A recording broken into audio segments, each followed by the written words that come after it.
আজ থেকে আমার ছোট্ট ছেলেটা একটা নতুন অধ্যায় শুরু করেছে। ওর সাথে সাথে চিন্তা করলাম আমি একটা নতুন অধ্যায় শুরু করি। ওর লাঞ্চ বক্সটা তোমাদের সাথে শেয়ার করব। তো দেখো, জল ফুটে উঠেছে, আমি সামান্য নুন দিয়ে দিয়েছিলাম যাতে পাস্তাটা তাড়াতাড়ি বয়েল হয়ে যায়। ও, পাস্তা করছি তো সেটাই বলতে ভুলে গেছি। পাস্তার সাথে সাথে আমি সুইট কর্নটাও বয়েল করে নিচ্ছি যাতে রান্নাটা তাড়াতাড়ি হয়ে যায় সিদ্ধ হয়ে গেলে। স্ট্রেন করে নিয়েছি পাস্তাটা বয়েল হওয়ার পরে। এবার নিয়ে নিয়েছি কড়াই, তার মধ্যে নিয়ে নিয়েছি তেল।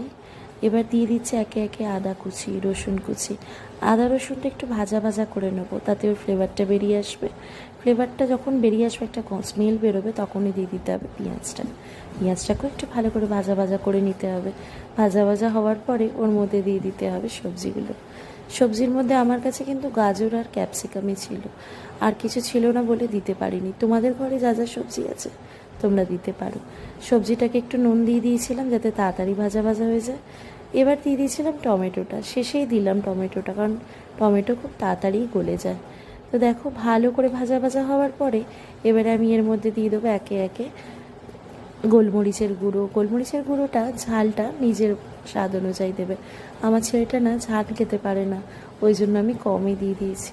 তারপরে এবার একে একে দেবো সস। সসের মধ্যে সেরম কিছুই না, চিলি গার্লিক সস দিয়েছিলাম আর টমেটো সস।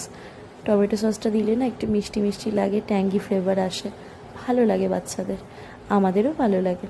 তো দেখো, নাড়াচাড়া করে যেই তেলটা ওই দেখো, নুনটাই তো দিতে ভুলে গেছি, নুনটা দিয়ে দিলাম। নুনটা দেওয়ার পরে পাস্তাটা যেটা বয়েল করে রেখেছিলাম ওইটা দিয়ে ভালো করে নাড়াচাড়া করে নিতে হবে। পাস্তা তো সবারই ভালো লাগে বলো, বাচ্চা থেকে বড়, আমারও ভীষণ ভালো লাগে।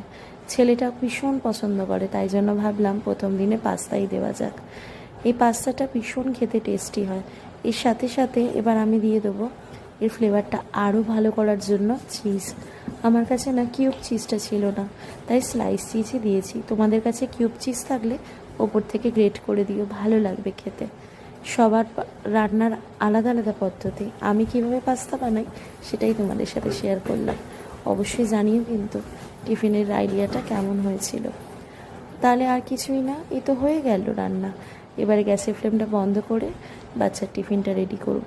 দেরি হয়ে যাচ্ছে বলো তো, নাহলে তো স্কুলে যেতে সময় লাগবে। এবার টিফিন বক্সে রেডি করে দিয়েছি, পাস্তাটা দিয়ে আর একটু কেচাপ দিয়ে দিলাম যাতে শেষ পাতে ভালো লাগে বেশ পাস্তার সাথে সস দিয়ে খেতে। তাহলে আজকের মতো যাই, টিফিন তো রেডি হয়ে গেছে, এবার ছেলেকে নিয়ে যে বেরোতে হবে। তোমাদের কেমন লাগলো অবশ্যই জানিও।